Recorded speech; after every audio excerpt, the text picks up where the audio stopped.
Hello everyone, welcome to CGPSC mains daily answer writing. आज है 4 अप्रैल और 2 से लेकर 4 अप्रैल के बीच में कौन से क्वेश्चंस हमने डिस्कस करने की बात करी थी, उस पे हम लोग आज बातें करेंगे। मेरा नाम है नीर निधि नंदेहा। Let's begin. कितने मार्कर क्वेश्चन के लिए कितने लाइंस होते हैं, ये फंडामेंटल चीज़ है। स्टेप 1 होता है ये मेंस का, इसको आप देख लीजिए। इसमें जिसकी ग्रिप है उसके स्पेस और टाइम मैनेजमेंट ऑटोमेटिकली अच्छी हो जाती है। तो आपको पता होना चाहिए कौन से नंबर ऑफ क्वेश्चंस के लिए कितने लाइंस अलॉटेड होते हैं मेंस में। नेक्स्ट, पेपर 3 का जो क्वेश्चन आज हमने उठाया है वो ये है कि explain the British economic policy in India, 15 number पे। सीजीजीएस का सिमिलर क्वेश्चन है, write about the role of youths in Quit India movement in Chhattisgarh, 15 number पे। कल के जो क्वेश्चंस थे वो हम लोग देख लेते हैं आज कौन से हैं। पेपर 3 में हमने ये डिसाइड किया था कि हम लोग डिस्कस करेंगे explain the relationship of British with princely states, 15 number पे। सीजीजीएस का जो क्वेश्चन हमने लेने की कोशिश करी थी वो था राइट अबाउट द सूबा सिस्टम इन छत्तीसगढ़, 8 नंबर पे। इन पे बातें करते हैं। आप लोगों ने बहुत अच्छे अच्छे आंसर सेंड करें।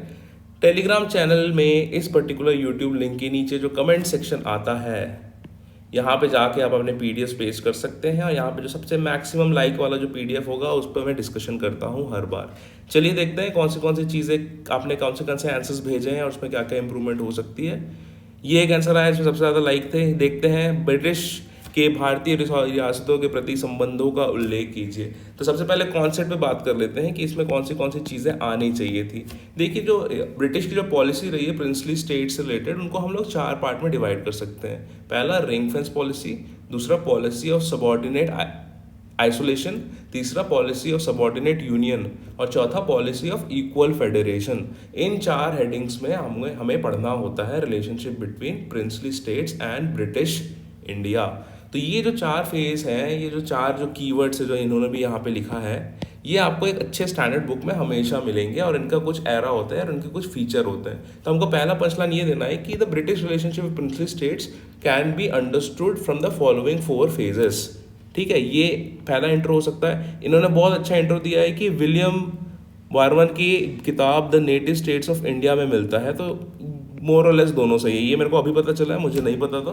अगर मुझे इंट्रोड्यूस करना होता है इस पर्टिकुलर क्वेश्चन को, मैं सीधा यही लिख देता कि the relationship between British India and the princely states can be understood by the following 4 phases.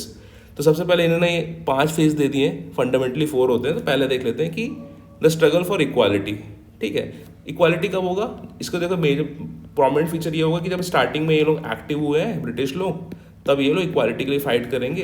तो पहला स्टेप इसमें क्या लिया इस पॉलिसी के अंडर कि जो यूरोपियन जो पावर थे उसको उन्होंने वार्ड ऑफ कर दिया, मतलब भगा दिया इंडिया से। ठीक है, पलासी और बक्सर का युद्ध इन्होंने लड़ा। ठीक है, मोर और लेस ये एक एक्सटेंशन है। जैसे मेरे को पता है कि फंडामेंटली 4 फेज है, तो किसी ऑथर ने हो सकता है इसको 5 फेज में जस्टिफाई करने की कोशिश की होगी, इसलिए यहाँ पे इन्होंने 5 फेजेस लिखे हैं। अब आते हैं पहला रिंग फेंस पॉलिसी।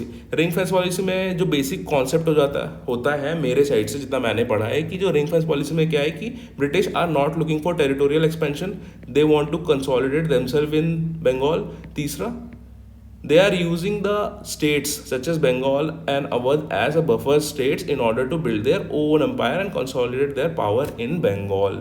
ठीक है, तो रिंग फेंस पॉलिसी में क्या करेंगे, हम टेरिटरी एक्सपैंड नहीं करेंगे, हम बस अपने आप को सेटल करने के लिए अपने आजू बाजू वाले जो स्टेट्स हैं उनके डिफेंस का जिम्मा ले लेंगे ताकि हमारी टेरिटरी सुरक्षित रहे। दैट्स इट, इतना ही है रिंग फेंस पॉलिसी में।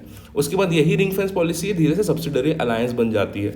तो दूसरे में जो फेज होता है वो ये होता है कि policy of subordinate isolation. Subordinate isolation का मतलब ये है कि अब ब्रिटिश एक बार सेटल हो चुके हैं बंगाल में, अब ये टेरिटोरियल एक्सपेंशन पे फोकस करेंगे। दूसरा, ये लोग फाइंड करेंगे नए मार्केट्स। ठीक है, तीसरा, सब्सिडरी अलायंस जैसे पॉलिसीज इंप्लाई करेंगे। और चौथा, इसमें जो भी अरेंजमेंट होगा ब्रिटिश इंडिया और प्रिंसली स्टेट्स में, उसमें ब्रिटिश ऊपर होंगे और जो प्रिंसली स्टेट्स है वो सबॉर्डिनेट होंगे। ठीक है, इसलिए इसको बोलते हैं कि the policy of subordinate isolation. ठीक है, उसके बाद क्या होता है, रिवोल्ट ऑफ 1857 हो जाता है। अब ब्रिटिश ने अपनी पॉलिसी चेंज कर दी, अब ये लोग सबॉर्डिनेट यूनियन में काम कर रहे हैं, अधीनस्थ संघ नीति। तो the policy of subordinate union में क्या होता है कि अब इनको पता चल गया कि भाई रिवोल्ट हो गया है, तो पहला क्या होगा कि ये लोग क्या करेंगे कि जितने भी टेरिटोरियल एक्सपेंशन वाली पॉलिसी है इनको ये लोग छोड़ेंगे। दूसरा, ट्रेडिशनल राइट दे देंगे किंग्स के बाहर। तीसरा, ये लोग जो प्रिंसली स्टेट्स है उनको थोड़ा सा फ्रीडम देंगे अपनी अपनी चीज़ें हैंडल करने के लिए, लेकिन जब डिफेंस और एक्सटर्नल अफेयर्स की बात आएगी तो ये ब्रिटिश इंडिया देखेगा और पूरे जितने भी प्रिंसली स्टेट्स हैं उनको as a part of single union treat करेगा। तभी इस पॉलिसी का नाम है पॉलिसी ऑफ सबॉर्डिनेट यूनियन। अब प्रिंसली स्टेट के साथ हमको अच्छे संबंध रखने हैं क्योंकि रिवोल्ट हो चुका है, तो हम क्या करेंगे 1921 में चैम्बर ऑफ प्रिंसेस या फिर नरेंद्र मंडल का फॉर्म करेंगे और 1927 में बटलर कमीशन का भी फॉर्मेशन होगा ताकि ये पैरामाउंसी डिफाइन कर पाए और साथ ही प्रिंसली स्टेट और ब्रिटिश इंडिया का रिलेशन डिफाइन कर पाए। ये हो गया तीसरा फेज। चौथा फेज आएगा policy of equal federation. Equal federation में क्या होगा? इक्वल फेडरेशन में सीधी सी बात है कि हम एक फेडरेशन बनाने की कोशिश करेंगे और जैसे इन्होंने बोला है कि एक कॉन्स्टिट्यूशनल अमेंडमेंट्स करेंगे, इंप्रूवमेंट करेंगे, और कुल मिला के ये जो अरेंजमेंट है थ्योरी में ही रह गया, इन रियलिटी नहीं हो पाया। ठीक है, तो ये 4 फेजेस आपने बता दिए, ring fence, subordinate isolation, subordinate union और इक्वल फेडरेशन। फिर लास्ट में एक न्यूट्रल से कंक्लूजन कि ये 200 वर्षों तक जो इंपीरियल इनका जो रूल रहा है भारतीय राष्ट्र के संबंधों पर टिका रहा। तो ये बहुत ही अच्छा कंक्लूजन है, आपने बहुत अच्छा आंसर लिखा है, I want to congratulate you. और साथ ही साथ इसमें से अगर थोड़े से जो कुछ पॉइंट्स हैं जो आपको लगता है मेरे साइड से इंक्लूड करना चाहिए तो आप कर सकते हैं। यहाँ पे जो एक सजेशन मैं देना चाहूँगा आपको पर्टिकुलर आंसर में कि ये थोड़ा सा फैक्चुअल हो गया है। ठीक है, बहुत फैक्चुअल मतलब बहुत ही छोटे छोटे पॉइंट्स है, उतना एक्सप्लेन नहीं कर पा रहे हैं कि एक्चुअली में यही पॉलिसी क्या था। आपने बताया इस पॉलिसी के अंदर कौन से मेजर इवेंट हुआ है, काइंड ऑफ इसको थोड़ा सा आप एक्सप्लेन कर दीजिए जैसे मैंने एक्सप्लेन किया है कि जैसे पहले जो यहाँ पे देखिए प्रिंसली स्टेट्स के साथ हमारा इक्वालिटी था, यहाँ पे क्या हुआ हमने इनको सबॉर्डिनेट ट्रीट किया मोस्ट ऑफ द केसेस में। यहाँ पे हमने थोड़ा इंडिपेंडेंस दी लेकिन इनको सबॉर्डिनेट किसमें ट्रीट किया, in the matters of defence and external affair. और लास्ट में इक्वल फेडरेशन में तो सब कुछ सही था लेकिन ये हो नहीं पाया कभी, तो इसको थोड़ा सा एक्सप्लेन कर देंगे कि इसका कॉन्सेप्चुअल पार्ट क्या था तो थोड़ा सा अच्छा रहेगा। मोर और लेस बहुत अच्छा आंसर है, you have address exactly what is required, तो I will give you around 10.5 out of 15। ठीक है, बहुत अच्छे नंबर है, मैक्सिमम 11 ही मिलता है CGPSC में जहाँ तक मैंने RTI कॉपीज देखे हैं। RTI कॉपी से ज़्यादा है कि नेक्स्ट RTI कॉपी भी डलने वाली है बहुत जल्द, आपके बारे में इन्फॉर्मेशन दी जाएगी। इसके बारे में वीक के बीच में डालेंगे जब आप लोग का जोश काफ़ी हाई रहेगा, तो उसमें मैं डालता हूँ, लगभग थर्सडे फ्राइडे को मैं डालने की कोशिश करूँगा। ठीक है, नेक्स्ट क्वेश्चन देखते हैं।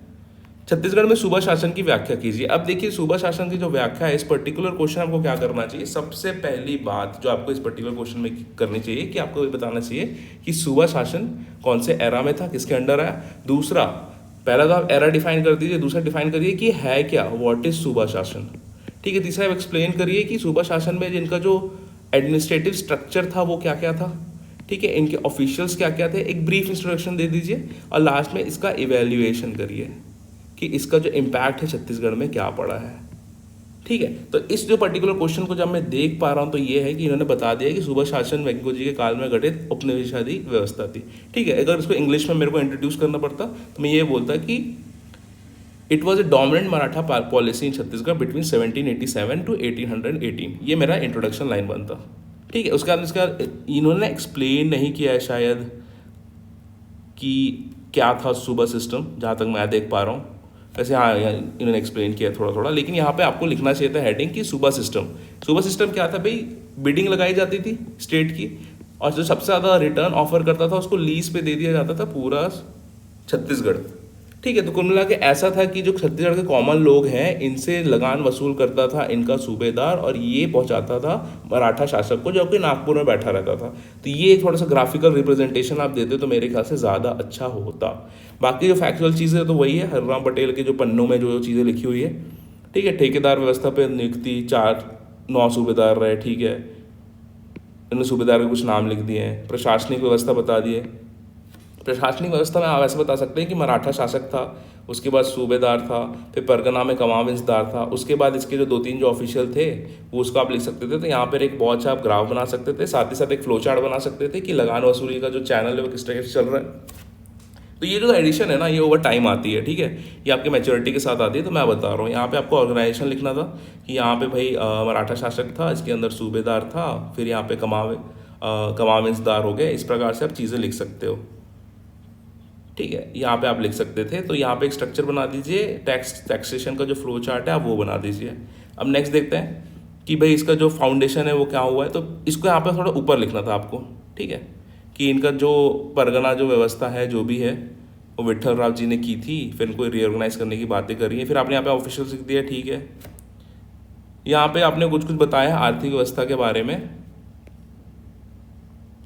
भूमि कर राजस्व का प्रमुख स्रोत, ठीक है, मोरलेस ओके है। मूल्यांकन आपने अच्छा लिखा है, आर्थिक लाभ था, जनता का शोषण हुआ, कर वसूली बहुत ज़्यादा हुई, जनहित की उपेक्षा हुई, ठीक है, योग्यता प्रविता पे बेस नहीं था, और पूरे शासनकाल में 2-3 बार ही प्रदेश आए। सुबेदार वेंको जी की भूल की संज्ञा दी जा सकती है। और इनमें जो ग्रेव एक्सप्लॉयटेशन हो गया, इसी का मतलब है कि आज भी छत्तीसगढ़ में जब भी कोई भी बहुत ही आर्बिटरी चीज़ होती है तो उसको भोसलाशाही की कहा जाता है, तो आप इसको भी इंक्लूड कर सकते हैं। ये जो पर्टिकुलर क्वेश्चन है ना, इसमें मुझे को रियलाइज़ हुआ है कि आपका कंटेंट बिखरा हुआ है, ठीक है, आपका कंटेंट ठीक है लेकिन बिखरा हुआ है, इसको आपने स्ट्रक्चर नहीं प्रोवाइड कर पाया है। स्ट्रक्चर कैसे आता? आज तब आता जब यहाँ पे आप इंट्रो करते, ठीक है, सुबह सिस्टम के बारे में लिखते, ठीक है, इसका जो आइडिया है वो बताते, उसके बाद यहाँ पे आप फ्लो चार्ट डालते कुछ, यहाँ पे आप बनाते इनका पर्टिकुलर जो भी जो ऑफिशियल्स हैं उनका, उसके बाद आप यहाँ पे बताते कि इसमें जो सिस्टम था वो क्या था, उसके बाद इसमें जो डिफरेंट टाइप्स ऑफ ऑफिशियल्स हो गए, टैक्सेशन हो गए, इनके बारे में बताते, उसके बाद इसका इम्पैक्ट ऑन छत्तीसगढ़ बताते, ठीक है। तो इस प्रकार से अगर आप स्ट्रक्चर बनाते तो मोर और लेस ज़्यादा अच्छा होता। आपका यहाँ पे कंटेंट अभी बिखरा हुआ है, ठीक है, ऊपर से मेरे को देखने में बहुत दिक्कत हो रहा है कि कहाँ पे क्या क्या लिखा हुआ है। और अगर आप ऐसा कुछ लिख रहे हैं ना तो इनको डब्बे में डालिए, क्योंकि मैं यहाँ पे डिफ्रेंशिएट नहीं कर पा रहा हूँ, ये डबल लाइन है यहाँ पे और यहाँ पे सिंगल लाइन है, तो मेरे को सब कुछ एक ही टाइप का दिख रहा है। तो इस प्रेजेंटेशन में थोड़ा सा आप काम कर सकते हैं। कंटेंट इज़ ओके, थोड़ा उसको सब हेडिंग में आप तोड़ते तो ज़्यादा अच्छा आपको नंबर मिलते। तो इसमें मैं आपको एक कंजर्वेटिव 4 नंबर दूंगा 8 में। थोड़ा सा और अच्छा लिखा होता तो हो सकता है मैं 5.5 दे सकता था। स्ट्रक्चरिंग कर लीजिए इस पर्टिकुलर आंसर को, everything else is just fine, ठीक है। अब ये क्वेश्चन डिस्कस कर लिए। अगर आपको किसी भी जो 21 सेक्शन है, 22 सेक्शन है, जितने भी हमारे पेपर्स के हैं, उनकी डिटेल स्ट्रैटेजी चाहिए तो स्टडी आई के एजुकेशन में मेरा ये प्लेलिस्ट है वो आप चेकआउट कर सकते हैं। मैंने 1-1 घंटा डिस्कस किया है कि उस पर्टिकुलर सेक्शन को कैसे डील करना है, उसके पास्ट ईयर क्वेश्चन क्या है, उसकी आंसर राइटिंग कैसे करनी है, और उसमें मैंने कौन सी ट्रिक अप्लाई करी है। तो please do check out this study IQ playlist. Social media में अगर आप कनेक्ट करना चाहते हैं मुझसे तो आप कर सकते हैं इंस्टाग्राम, ट्विटर पे। ये जो टेलीग्राम चैनल है that is super important. Telegram में जाके CGPSC बाय नीर सर्च मारिए तो यहाँ पे आप ज्वाइन हो जाएंगे। तो प्लीज़ आप यहाँ पे फॉलो कर लीजिए। यहाँ पे आपको आंसर राइटिंग सबमिट करना होता है। मैंने जितने भी क्वेश्चंस पूछे हैं इनके जो आंसर राइटिंग है वो यहीं पर टेलीग्राम चैनल पे ही लोग कर रहे हैं और वहीं से मैं PDF उठाता हूँ। बहुत हेल्दी कम्युनिटी है, लोग एक दूसरे के आंसर्स रिव्यू कर रहे हैं और प्योरली एकेडमिक डिस्कशन किया जाता है इस पर। तो आके आप इसके अगर आप चैट्स में पढ़ेंगे तो you will get to learn a lot. Subscribe कर लीजिएगा चैनल को ताकि आपको नोटिफिकेशन मिलते रहे। एकेडमी स्टार्ट हो चुकी है लेकिन आपसे वादा है कि आपको वीडियोस रेगुलर मिलते रहेंगे और जितना भी ज्ञान है मेरे पास CGPSC मेन से रिलेटेड मैं आप लोगों को देते रहूँगा। मेहनत करते रहिए। मंडे आ गया, it's a tough and long week, go ahead with full force. इजाज़त लेते हैं आपसे। जय हिंद।